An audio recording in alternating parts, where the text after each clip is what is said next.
ասել, այս նախորդի շրջանում ձեր ուժի նաև վերահսկել է շրեդ գնահատականներով ցեղասպանության հետ կապված Հայաստանում, ինչպես դուք եք ձևակերպում ուրացման process կա։ Ես կխնդրեի դուք խոսեիք այս մասին։ Ինչու դուք շարունակ այս ընդդում եք անում, երբ իշխանությունը ճիշտ հակառակն է ասում եւ հիմա էլ իրենք որևէ հիմնավոր բան դրա տակ ասում են չկա։ Շարունակում եք նույնը պնդել, ինչու։ Գիտեք, չէ՞ որ ես փաստաբան եմ, որ խոսում եմ, փաստերով եմ խոսում։ Ուրեմն 2024 թվականի ապրիլ ամսին Ազգային ժողովի Պաշտպանության հանձնաժողովի նախագահը մի հարցազրույցում Ազատության ռադիոկայանում տված, ասաց, որ վարչապետը գաղափար ունի, որ փնտրեն իրենք գտնեն 1.5 միլիոն ցեղասպանության զոհերի անուն ազգանունները, ինչպես նաև նրանց զոհվելու հանգամանքները, այսինքն քննչական ինչ-որ աշխատանքների վերաբերյալ քննարկում էր գնում, դուք պատկերացրեք, որ մարդիկ բան են առաջարկում, չգիտեմ, գնալ Դերձորի անապատ կամ ցեղասպանության մյուս վայրեր, հա, եւ այնտեղ ինչ-որ բաներ անել, փնտրել մարդկանց անուն ազգանունները, դեպքերը ոնց են ցեղասպանվել, բան, դա հին թուրքական թեզ է, որ պնդում են առաջ բերում, որ 1.5 միլիոն զոհ չի եղել, եկեք հանձնաժողով ստեղծենք, քննարկենք, չգիտեմ ինչ, այսինքն այս թեզը մտցվել է քննարկման մեջ։ Հետո երբ որ մենք սուր քննադատեցինք, ինքը մի հատ էլ հարցազրույց տվեց, ասեց դա իմ գաղափարն է եղել, վարչապետին է չի եղել, եւ խիստ նկատողություն է ստացել։ Ամեն դեպքում այդ թեզերը երբ որ դրվում են շրջանառության մեջ, դրանք կոնկրետ նպատակ ունեն եւ Հայաստանի ներսում գործում է թուրք-ադրբեջանական փափուկ ուժ։ Ինչ է սա նշանակում։ Որ ոչ թե ինչ-որ պատերազմական գործողություններ, այլ փափուկ ուժով փորձում են մարդկանց մտքերը, մարդկանց մտածմունքները, պատկերացումները, իրենց անցյալի, իրենց հիշողության, ազգի հիշողության, ազգի անցյալի, ազգի վերածնունդի մասին սկսեն ռևիզիայի ենթարկել։ Դա իրանց սիրած բառն չէ, ռևիզիան։ Սկսում են ռևիզիայի ենթարկել, վերանայել այդ process-ը։ Ինչ է սա նշանակում։ Որ բայց միգուցե մի հատ նայենք տենակ այս ցեղասպանությունը ոնց է եղել։ Մենք դեռ պետք է հասկանանք։ Ամբողջ աշխարհը գիտական մակարդակում, իրավական, քաղաքական, պատմական հասկացել է եւ գիտականորեն հաստատված է, որ ցեղասպանությունը եղել է։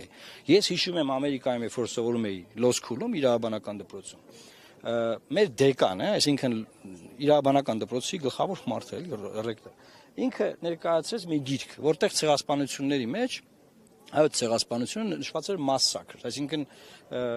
զանգվածային սպանություններ։ Եվ ես իմ բողոքի ձայնը հնչեցրեցի, հրյա էր պրոֆեսորը։ Ներողություն խնդրեց, ասեց, վեճ ունեինք համահեղինակներով,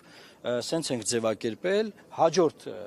թողարկման մեջ գրքի գրելու ենք հայոց ցեղասպանություն։ 2009 թվականի բան եմ ձեզ պատմում, Միացյալ Նահանգներ, Մինեսոտայի համալսարան։ Հիմա մարդիկ 2024 թվականին, 25 թվականին, 26 թվականին ինչ են քննարկում, որ մենք լինենք արտաքին քաղաքականության մեջ այս հարցը պետք է միշտ լինի։ Ծայրահեղությունից ծայրահեղություն կա ուրացությունը ծայրահեղությունը, կա առաջնահերթություն դրոշակի պես բերել առաջին պլան, դա նույնպես ծայրահեղություն է, բայց արտաքին քաղաքական մեր հարցերի մեջ պետք է լինի, որովհետև այն ունի անվտանգային նշանակություն մեր համար։ Օրինակ ինչ որ եղել է հայոց ցեղասպանության ժամանակ 111 տարի առաջ, ինչի մասին է եղել, որ հայերը չպետք է այստեղ ապրեն, մեր համար խնդիր են, հայերին պետք է կոտորել եւ կոտորում են։ Հետո գալիս է օրինակ Արցախում էթնիկ զտում։ Էլի հայերը չպետք է այստեղ ապրեն, մեզ խանգարում են եւ էթնիկ զտում պետք է լինի։ Հետո գալիս է Միջանցքի խոսակցությունը, չէ՞, ինչի մասին է։ Մենք պետք է գանք, բայց դուք այստեղ չպետք է կանգնեք։ Միջանցքի թեման ինչի մասն է։ Մենք պետք է գանք, մեր բեռները տանենք, բերենք, չգիտեմ ինչ անենք, բայց ձեր սահմանապահը այստեղ չպետք է կանգնի։ Երբ որ դու միջազգային գործընկերներին, օրինակ Ամերիկայից, Մեծ Բրիտանիայից ներկայացնում ես խնդիրը այս ոճով, պատմական ընթացքը ցույց ես տալիս։ Մարդը քեզ հասկանում է, թե ինչ է կատարվել այն ժամանակ ու ինչ է կատարվում հիմա։ Բայց երբ որ դու կտրում ես այդ ամեն ինչը, աղճատում ես, մի հատ նայենք դրանք ցեղասպանությունը ոնց է եղել, հուշահամալիրը ոնց են կառուցել։ Բանից հուշահամալիրը կառուցվել է, հա, դա ինչ է եղել, դա եղել է հայ ժողովրդի վերածննդի ժամանակաշրջաններից մեկը։ Վերջին հաշվով ցեղասպանության հարցի բարձրաձայնումը, անկախական շարժումը, նույն ԱՄԿ-ի, հա, անկախական շարժումները նույնպես սկսվել են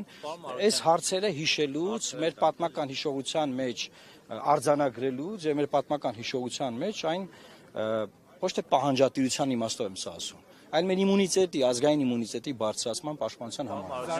Ասում եք առաջնահերթություն նույնպես ծայրահեղություն է, բայց այս իշխանությունը ԿՊ նկատի ունեմ իր նախընտրական ծրագրում, կառավարության ծրագրում, այդ թվում ազգային ռազմավարության մեջ հստակ նշել է, որ դա մեր առաջնահերթություններից է հասնել միջազգային ճանաչմանը, ջանքեր ներդնել եւ այլն։ Մի րոպե, որ ծրագրում։ 21-ի։ Հա, ես զարմաց Օրինակ Արցախում մեր եկեղեցիների ոչնչացումից։ Ինչու, որովհետև դա նույնպես կոնկրետ էթնոսի հետքերը մաքրելու, ոչնչացնելու ցեղասպանական գործողության մի հատված է։ Նիկոլ Փաշինյանը երեք դատապարտում է Թուրքիայի դրոշ վառելը, բայց ոչ մի խոսք չասաց Ստեփանակերտի եկեղեցու ոչնչացման վերաբերյալ։ Գիտեք, ես մի բան ասեմ, Ադրբեջանը իր պահվածքով եւ նաեւ Թուրքիան իրենց պահվածքով ամեն ինչ անում են, որ Հայաստանում ռացիոնալիզմը մեռնի։ Ինչ է սա նշանակում։ Ռացիոնալիզմի համատեքստում դրոշ վառելը մենք էլ ժամանակին ասել ենք, որ դա պետություն չունեցող ազգի բան է, այսինքն երբ որ պետություն ունես, դրոշ վառելը սազական չի քո ազգին։ Պետություն չունեցող ազգերը անում են նման բաներ։ Բայց երբ որ այդ ռացիոնալիզմը մեռնում է, օրինակ կոնկրետ եկեղեցու փլուզումը ոչնչացումով Ստեփանակերտում, արդեն մարդիկ չեն կարողանում լսել ռացիոնալ խոսք դրա վերաբերյալ։ Հիմա իրենք այդ որ դատապարտել են, լավ դատապարտել են դրոշի այրումը, ես հասկանում եմ, կա դիվանագիտություն, կա հարաբերություններ։ Եկեղեցու փլուզումը, եկեղեցիների ոչնչացումը Արցախում, ինչու չեն դատապարտել։ Ես կոնկրետ օրինակ եմ բերել, որ իսրայելցի մի զինվոր Լիբանանի տարածքում Հիսուս Քրիստոսի խաչը կոտրել էր, նկարը կա էլի։ Եվ այս նկարը համացանցում տարածվում է։ Ամբողջ քրիստոնյա աշխարհը սկսում է քննադատել Իսրայելին, հետո Իսրայելի բոլոր պաշտոնատար անձինք սկսում են հերթով ներեգություն խնդրել, ափսոսանքի խոսքեր ասել, եւ հետո տեղադրում են նկար, որ խաչը ուղղել են եւ շտկել են, կոտրված է եւ ամեն ինչ նորմալ է։ Հիմա երբ որ Հայաստանը ձայն չի հանում, քրիստոնյա ոչ մի ժողովուրդ, ոչ մի ինստիտուտ, որևէ քրիստոնյա եկեղեցի, բացի մեր եկեղեցին նկատի ունեմ, չի միանում են արշավին, որ դատապարտի, որ քրիստոնեական ժառանգությունը, մշակույթը, առաջին քրիստոնյա ազգի մշակույթը, դուք որին չեք ոչնչացնում Արցախում։ Եվ դրանով նաև Ալիևը շատ անկեղծ է, այս էլ ասեմ ու ամփոփեմ այս մասը։ Ինչու՞։ Որտեվ Ալիևը հայ ժողովրդին դանով ուղերձ տալիս, որ ձեզ որ ասում են մենք նախաստորագրել ենք խաղաղության պայմանագրի տեքստ, նախագիծը, դա մի խաբվեք հայ ժողովուրդ, որովհետև մենք ձեր այդ խաղաղության պլաններ չունենք։ Եթե խաղաղության պլաններ ունենայինք, այդ եկեղեցի այլ կթողեինք, եթե ամեն ինչ բացվելու է, խաղաղ լինելու, դե կգանք, մոմ կվառենք, ինչն է պատճառը, որ անպայման քանդվի։ Այսինքն Ալիևը անկեղծ հայ ժողովրդին ասում է, որ ձեզ խաբում են, մենք ձեր հետ կապված խաղաղության պլաններ չունենք։ Բաներ չունենանք եւ դրանով նաեւ օգնում է հայ ժողովրդին, որ հետ գա իր արմատներին եւ հասկանա, որ իրան խաբում են, մանիպուլացնում են լավ ապրելու ցմփ բանես համերգների բաների խորովածի այս ուտել խմելու բանի համատեքստում էլի ուրիշներն է թող Արեն Սիմոնյանը հենց Ստամբուլում այսպեսի մի հայտարարություն արեց, ասում է, որ Թուրքիայի հետ հարաբերությունների հաստատմանը խոչընդոտում է Ադրբեջանը։ Հենց Ստամբուլում հայտարարություն արեց։ Ըստ ձեզ, սա Նիկոլ Փաշինյանի կամ այդպես համաձայնեցված է, հա, գործադիր քաղաքականության հետ ու ինչ ուղերձեր սրանով հայ հաշվի առնելով, որ հենց Ստամբուլում է, հա, նման հայտարարություն։ Տեսեք, ես կարծում եմ սպիկերի դերը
Բոլոր տեքստերում Թուրքիան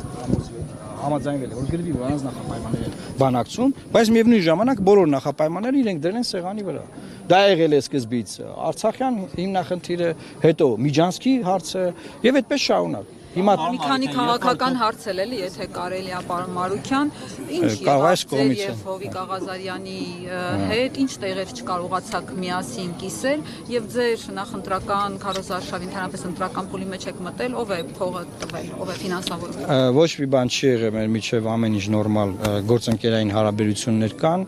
Ինչ վերաբերում է մեր նախընտրական արշավին, ես հիշեցի մեր համագումարը 15 թվականին։ Համագումար էին կանում եւ լրագրողները հարցում էին, բայց ես փող որտեղից, որ համագումար է կանում։ Հիմա նույն բանն եմ հիշում։ Այսինքն 19 քաղաքական միավոր գրանցվել է ընտրություններին մասնակցելու եւ բոլորին հուզում են, որ միայն այ լուսավոր Հայաստանն է ոնց է անում։ Ես ձեզ ասեմ, լուսավոր Հայաստանը ոչ տրադիցիոն արշավ է անում, շտաբեր չի բացում, դուք մեր մեծադիր բաներները չեք տեսնում, այսինքն մենք իրականացնում ենք smart campaign, խելացի արշավ, ինչ է սա նշանակում։ Մենք նոր տեխնոլոգիաներով մեր խոսքը հասնելու ենք մարդկանց։ Մեր միակ պրոդուկտը այս ընտրություններում մեր գաղափարն է ու մեր խոսքն է։ Մենք ամենաճանաչված, 5 ամենաճանաչված քաղաքական բրենդներից ենք, այսինքն բրենդը հայտնի դարձնելու խնդիր չունենք, ինձ կամ մեր թիմակիցներին հայտնի դարձնելու խնդիր չունենք եւ շատ հանգիստ մտնենք այս քարոզարշավի մեջ։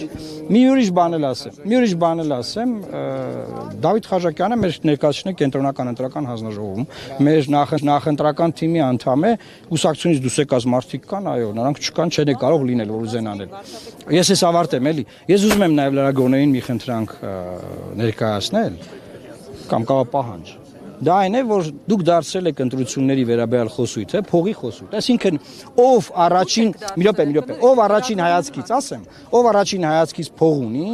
հա, տպավորությունն է, որ ինքը լեգիտիմ ընտրություններին եւ քաղաքականությանը մասնակցելու իրավունք ունի։ Այդպես չի, ժողովուրդ։ Այդպես չի։ Մենք դրանով կայլասեր ենք ամբողջ քաղաքական process-ը։ Այսինքն, ով փող ունի, նա կարող ընտրություններին մասնակցի, ով որ առաջին հայացքից Չէ, ախր չի կարելի։ Ինչու եմ ասում։ Պիտի հաշվետվություն։ Այն ասում է։ Հա, բայց հաշվետվությունը տված է, մտեք նայեք, կտանք, ինչ խնդիր կա։ Մենք անցած ընտրություններում ամենակիչ գումարով, ամենակիչ գումարով դուք չեք, պարոն Մարուկյան։ Դե որ ես տեսնեմ, որ իշտերին հարցում եք, բան կա։ Նույն տեղի չեք ֆինանսավորում, չէ՞։ Թատրոնին ենք ասացի, որ իրանք Դե լավ էլի, վայ ջան։ Ինչ դուք հարց ունեք, ինչ որ բան եք ասում, չէ, բայց դու հարց ուներ էլի նյուզեյմը, թե Հեսա ում ականջներն են ձեր հետո, մեզ ֆինանսական մեր ականջները։ Հովիկ Աղազարյանի Հայ ժողովրդի աջակցությունն է, ոչ ականջներ չի։ Հեսա Գորգիսյանի ականջները։ Կարպիս Փաշյանի։ Հաստատեցնել բան Մարկյան, ասում եք վարչապետի տեխնացու չունենք, բայց ցուցակը դուք եք գլխավորում։ Այո։ Ինչ է նշանակում չունենք վարչապետ։ Ասեմ, մենք ի սկզբանե հայտարարել ենք, որ չենք մտնելու այս վարչապետական գզվրտոցի մեջ, երբ որ բոլորը հռչակում են, որ իրենք պետք է լինեն վարչապետ եւ վերջ։ Սա նաեւ մի process էր, որը նախընտրական դեռևս կոնսոլիդացիայի շրջանում խանգարեց կոնսոլիդացիաներին։ Մենք ի սկզբանե ասել ենք, որ այդ ամբիցիան չի կարելի առաջ մղել։ Այս ընտրությունները падգամավորների ընտրություններ են։ Մի հատ մարդիկ թող սկզբից падգամավոր ընտրվեն, հետո վարչապետական ամբիցիաները քննարկենք։ Այո, ցանկացած համասնական ցուցակի առաջին համար տվյալ ուժի ֆորմալ վարչապետի տեխնացուն օրինակ գնալու այն բանավեճին են գլխավոր, չէ՞, բայց մենք ասել ենք, որ մենք չենք մտնելու այդ իմաստով այդ բանավեճի մեջ, որտեղ մի քանի իմաստ քննարկում է։ Անիմաստ։ Այո։ Անցողիկ շեմը արդեն հաղթահարել ենք, որովհետև դեռ որ չէինք հայտարարել, որ ընտրություններին մասնակցում ենք, դրանից քիչ էր պակասում։ Երբ որ հայտարարեցինք, բնականաբար դիրքավորումը բերեց արդեն հաղթահարելու։ Այսինքն այս պայն հաղթահարելու։ Այո։ Հանգիստ։ Փաշինյանի վերցի մեջ նշում է, ասում է այն ուժերը, որոնք հանդես են գալիս կորսված հայրենիքը վերադարձնելու պատմական սահմանների եւ առողջության վերականգնման կոչերով, ասում է տանում են նրան, որ մենք կանգնենք պետականությունը կորցնելու։ Շատ լավ։ Ուրեմն 19 ուժ գրանցվել է, բաց արեք ծրագրերը նայեք։ Կամ հլավ խոսքը ինտերվյուները նայեք։ Ես չգիտեմ ուժ, որ մեր ժողովրդին ուզում է տանի պատերազմի Թուրքիայի կամ Ադրբեջանի հետ։ Չգիտեմ այդ ում մասին է խոսում, ինչ է պատմում, ինչ է ասում։ Ինքը դրանով փորձում է արդարացնել այս ուրացության process-ները, ուրացության, ծպտուն չանելու, մենիքնությունը ոչնչացնելու դեմ որևէ դիվանագիտական լծակ գործիք չօգտագործելու իր անգործությունը, էսա։ Ուրիշ բան ես չգիտեմ ուժ ախր, որ ուզում է տանի բանը։ Ինչ է անում։ միանշանակ ուրանում է։ Դուք մի նայեք որ բերում են ծաղիկենտնում բան, ուրանալը այդպես չի լինում։ Ուրանալը այդ հարցեր տալով ալի, մեր հարցեր են տալիս։ Բայց նայեք տենանք ոնց է եղել, բան քանի միլիոն մարդ ազով է։ Ուզում ենք պատի վրա քանդել, ոնց էր ասում։ Քոչան Անդրանիկ ասում է պատի վրա ուզում ենք գրենք։ Բայց ասում եք մի հրյա կանգնի, ասի 6 միլիոն հրյաների հոլոկոստի զոհերի անուններն ենք ուզում։ Ինչ կանեն այդ մարդուն։ Ես իշխանությունը օրը ցերեկով բաց տեքստով ասել է, դայից հետո, բայց սա խաղաղության հետ կապ չունի, պետություն մենք ունեցել ենք 91 թվականից, դայից առաջ էլ մի հատ ուրիշ ձեւի պետություն ենք ունեցել, դայից առաջ էլ առաջին հանրապետություն ենք ունեցել, հետեւաբար պետություն մենք ունեցել։ Խաղաղություն, sense խաղաղ ապրում եք դուք առաջ նախկինների։ Նայեք, խաղաղությունը ինքը դատարկ ուղակի բան չի, օթում ինչ որ բան չի։ Խաղաղությունը դա անվտանգային համակարգ է, անվտանգային երաշխիքներ են, մեխանիզմներ են, որոնք ապահովում են քո խաղաղությունը։ Եթե այդ անվտանգային մեխանիզմները եւ երաշխիքները գոյություն չունեն, ինստիտուտներ չկան կանխարգելող որևէ բանի,